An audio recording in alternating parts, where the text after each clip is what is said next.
प्यारे बच्चों, मैं स्वागत करता हूं आप सभी का माँ काली कोचिंग सेंटर के इस YouTube चैनल पर।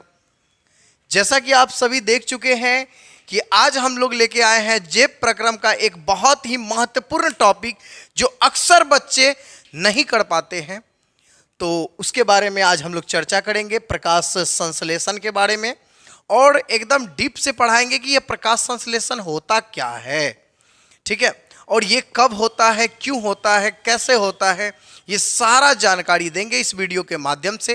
तो आप सभी इस वीडियो तक जुड़े रहें और जो आज इस चैनल को पहली बार इस चैनल में प्रवेश किए हैं तो वो एक बार सब्सक्राइब कर दें, क्योंकि हमारा चैनल का प्लेलिस्ट खोल के देखें, हम आपके लिए ही वीडियो बनाते हैं, ठीक है। तो मैं सागर सर आप सभी का हमेशा क्लास लेते आया हूँ और ले भी रहा हूँ, और आपके इस सपोर्ट के वजह से आज हमारा बहुत सारा सब्सक्राइबर आज बढ़ चुका है, तो इसके लिए आप सभी को तहे दिल से धन्यवाद। तो आज हम लोग पढ़ने वाले हैं प्रकाश संश्लेषण। ऐसा नहीं कि ये क्लास 10th के बच्चों के लिए है, नहीं, ये कोई भी स्टूडेंट इसके बारे में जानकारी ले सकता है, क्योंकि सभी को पता है कि पौधे जो होते हैं ये प्रकाश संश्लेषण की सहायता से अपना भोजन करते हैं। सिर्फ इतना ही आप सभी को पता होगा, ठीक है, लेकिन कैसे करते हैं ये नहीं पता होगा। तो इस चीज़ के बारे में जानकारी के लिए सभी आदमी को जानकारी होना चाहिए, ठीक है। तो इसके लिए आप लोग वीडियो से जुड़े रहें, जरूरी नहीं कि आप 10th में हैं तभी वीडियो देखें, ठीक है। और आज मैं गारंटी कर लेता हूं कि आज के बाद कभी भी आप नहीं भूलोगे इस चैप्टर को। ये बायोलॉजी का जेब प्रक्रम का, हालांकि ये जेब प्रक्रम का ये एक टॉपिक हम लेके आए हैं, लेकिन ये कोई भी वीडियो इसको देख सकते हैं। जेब प्रक्रम यानी बायोलॉजी का पहला पार्ट है, प्रकाश संश्लेषण के बारे में आज हम लोग पढ़ेंगे। चलिए, तो आज हम लोग लेके आए हैं, आप सभी को पुनः मैं बता दूं कि ये माँ काली कोचिंग सेंटर पूर्णिया का ये YouTube चैनल है। आप इस चैनल के माध्यम से आप अपनी बेहतर तैयारी करते हैं और कर रहे हैं, तो इसके लिए आप सभी इस चैनल से हमेशा के लिए जुड़े रहें। चलिए, तो आज का जो हमारा टॉपिक होने वाला है वो बहुत ही खतरनाक और धमाकेदार टॉपिक होने वाला है, प्रकाश संश्लेषण, जिसको इंग्लिश में कहते हैं फोटोसिंथेसिस। फोटोसिंथेसिस के बारे में आज हम लोग जानेंगे कि ये फोटोसिंथेसिस क्या है, यानी प्रकाश संश्लेषण है क्या आखिर, और प्रकाश संश्लेषण कब, क्यों, कैसे होता है। सबसे पहले समझिए इस बात को कि प्रकाश संश्लेषण क्यों होता है, तो आपका इस क्वेश्चन में ही आंसर मिल जाएगा। प्रकाश मतलब लाइट, एनर्जी, संश्लेषण मतलब संश्लेषित करना यानी अवशोषित करना, अपने आप में ग्रहण करना, यानी प्रकाश को ग्रहण करना, यह चीज है प्रकाश संश्लेषण में। तो आज जो हम लोग प्रकाश संश्लेषण को पढ़ने वाले हैं, तो यह प्रकाश कौन ग्रहण करता है इसके बारे में हम लोग जानेंगे। हम लोग भी प्रकाश को ग्रहण करते हैं, लेकिन डायरेक्टली रूप से नहीं करते हैं। पौधे प्रकाश लेते हैं, अनाज उपजता है उसको खाते हैं हम लोग, ठीक है, लेकिन पेड़ पौधे डायरेक्ट प्रकाश को ग्रहण करते हैं, उसके बारे में आज हम लोग चलेंगे, ठीक है। तो प्रकाश संश्लेषण के बारे में चलेंगे। तो सबसे पहले प्रकाश संश्लेषण का एक छोटा सा क्या प्रोसेस है, क्या डिफिनेशन है, वो सारा चीज बताएंगे। तो आप सभी जान लीजिए ये प्रकाश संश्लेषण होता क्या है। तो जानिए प्रकाश संश्लेषण क्या है, तो समझते हैं बच्चों। कहता है कि पेड़ पौधे द्वारा, बिल्कुल पेड़ पौधे द्वारा कार्बन डाइऑक्साइड अर्थात CO2, कार्बन डाइऑक्साइड को क्या लिखते हैं CO2, एवं जल, कार्बन डाइऑक्साइड के साथ साथ जल H2O, एवं पर्णहरित। पर्णहरित क्या होता है ये भी चीज आपको समझा देते हैं कि पत्तियों में अगर निचली स्तर देखें आप लोग, स्टोमेटा के बारे में जानिएगा, या हम हो सकेगा तो स्टोमेटा के बारे में भी वीडियो डालेंगे। तो समझिए अच्छे से कि ये पर्णहरित क्या होता है।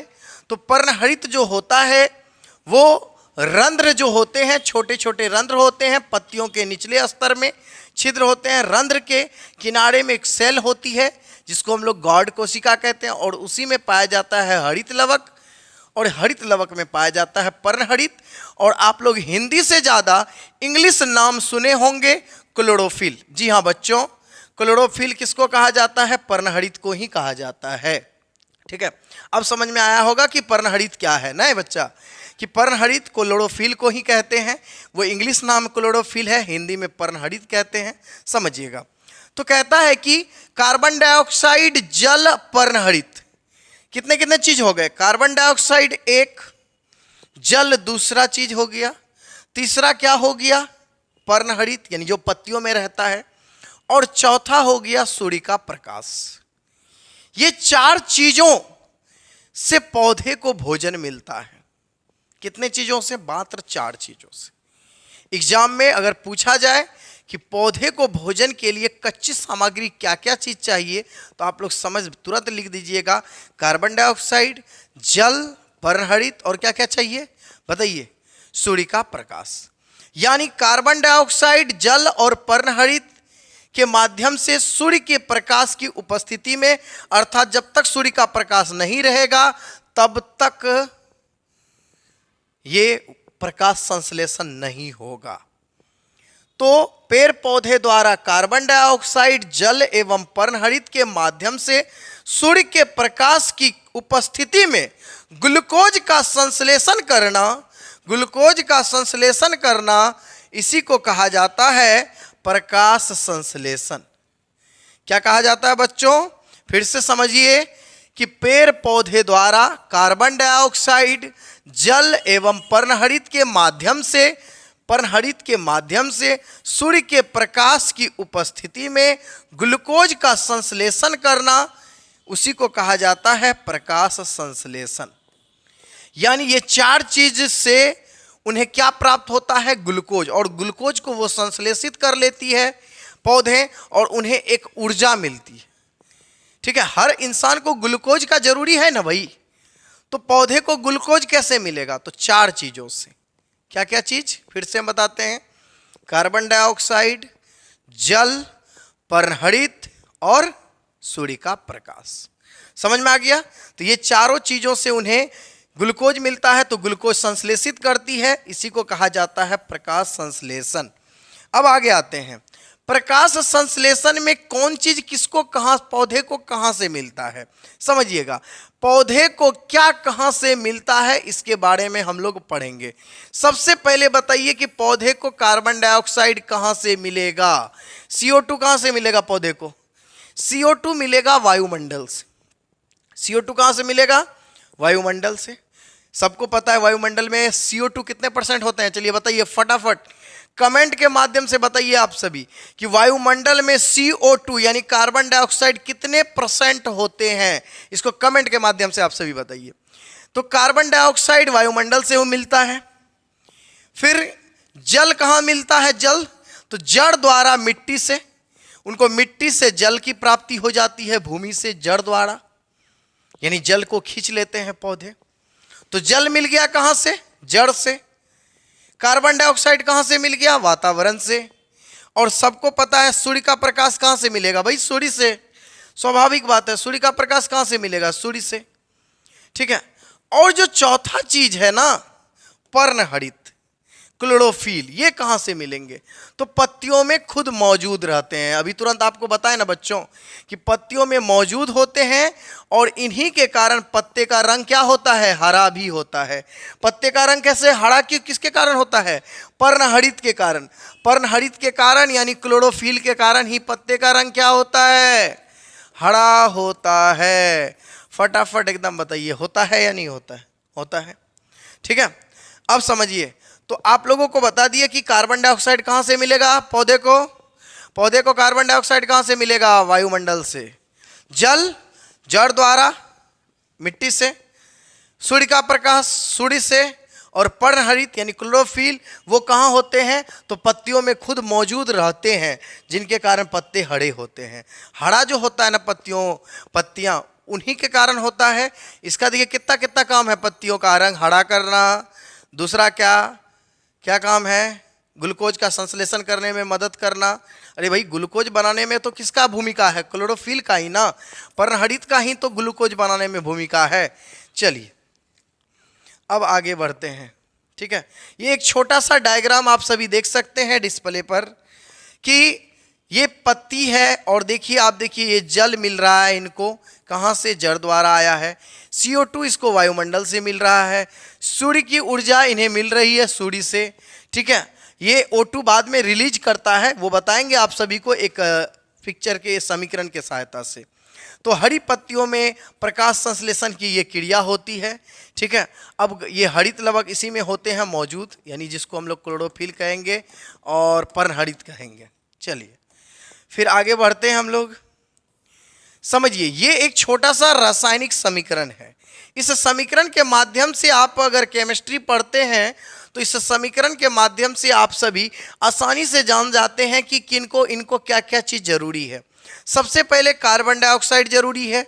ये आगे का 6 को भूल जाइए, फिलहाल आप ये समझिए, ये तो बैलेंस किए हम ना। तो कार्बन डाइऑक्साइड इन्हें जरूरी है, कितना जरूरी है वो आगे लिखा हुआ है। तो कार्बन डाइऑक्साइड इन्हें चाहिए, जल चाहिए। कार्बन डाइऑक्साइड और जल देखिए दोनों मिल चुका है, कार्बन डाइऑक्साइड और जल मिला। और क्या क्या चीज मौजूद होना चाहिए उस समय में, सूर्य का प्रकाश भी होना चाहिए और पत्तियों में क्या होना चाहिए, पर्णहरित होना चाहिए, क्लोरोफिल होना चाहिए। क्लोरोफिल है उपस्थित। तो कार्बन डाइऑक्साइड, जल, सूर्य का प्रकाश और पर्णहरित की उपस्थिति में ये देखिए क्या बनाया, बताइए ये फॉर्मूला किसका है, ग्लूकोज का, C6H12O6, ऐसे ग्लूकोज का फॉर्मूला एग्जाम में पूछता है, ठीक है। तो ग्लूकोज बना लिया है, ग्लूकोज के साथ साथ ये ऑक्सीजन भी रिलीज करता है, ये आपको पता होना चाहिए, तब तो हम सांस लेते हैं ना। पेड़ पौधे क्या करते हैं, कार्बन डाइऑक्साइड ग्रहण करते हैं और रिलीज देखिए क्या किया, ऑक्सीजन। ऑक्सीजन हमें पुनः वापस दे दिया ना। जितना कार्बन डाइऑक्साइड लिया था 6 गो, ऑक्सीजन कितना दिया, 6 गो दिया। तो बताइए पेड़ पौधे लगाना चाहिए या नहीं लगाना चाहिए, बिल्कुल लगाना चाहिए, क्योंकि वो जितना कार्बन डाइऑक्साइड लेती है उतना हमें ऑक्सीजन भी तो देती है। चलिए तो समझ में आ गया ये स्ट्रक्चर। तो 6CO2 + 6H2O सूर्य की प्रकाश और पर्णहरित की उपस्थिति में C6H12O6 अर्थात ग्लूकोज + 6O2 यानी ऑक्सीजन। चलिए तो इस समीकरण के माध्यम से आप समझे होंगे, लेकिन कुछ कुछ टॉपिक और भी है जिन्हें हमें समझना जरूरी है, ठीक है। कहता है कि पत्तियों में मौजूद पर्णहरित, पत्तियों में जो मौजूद होते हैं ना पर्णहरित, या इसको आप क्लोरोफिल कह सकते हैं, हरित लवक कह सकते हैं, में प्रकाश के अवशोषण करने की क्षमता होती है। अभी तुरंत बताए हैं, जब तक क्लोरोफिल नहीं होगा प्रकाश संश्लेषण क्रिया हो ही नहीं सकता है। ऐसे तो जरूरी सब चीज का है, लेकिन सबसे बड़ा इंपॉर्टेंट बात क्लोरोफिल, क्योंकि क्लोरोफिल के पास ऐसा ताकत है वो प्रकाश को अपनी ओर खींच के रखता है और तब जाके ग्लूकोज बनाता है, जल कार्बन डाइऑक्साइड की मदद से। अब समझ में आया। तो सबसे बड़ा इंपॉर्टेंट क्या है बताइए, पत्तियों में क्लोरोफिल का होना जरूरी है। क्लोरोफिल के पास पावर है, ताकत है प्रकाश को अपनी ओर खींचने का, अवशोषित करने का। तो इसीलिए हम लोग पढ़े कि पत्तियों में क्या होते हैं, क्लोरोफिल या हरित लवक या पर्णहरित, जो क्या करते हैं, प्रकाश के अवशोषण करने में क्षमता रखते हैं, पावर है इसके पास, ताकत है, किसको क्या करने का, तो अपने और प्रकाश को खींच के रखने का। चलिए फिर आगे देखते हैं बच्चों, आगे का देखिएगा क्या लिखा हुआ है, समझिएगा। तो कहता है कि पत्तियों में पाया जाने वाला क्लोरोफिल, आप सभी को पता है कि पत्तियों में क्या पाया जाता है, क्लोरोफिल पाया जाता है कि नहीं पाया जाता है। इसमें ग्लूकोज के निर्माण करने की क्षमता होती है। अभी तुरंत आप पढ़े, प्रकाश को अवशोषित करने की क्षमता उसके पास है, तो ग्लूकोज को निर्माण करने की भी क्षमता उसी में है। इसीलिए क्लोरोफिल को ही क्या कहा जाता है, प्रकाश संश्लेषी इकाई कहा जाता है।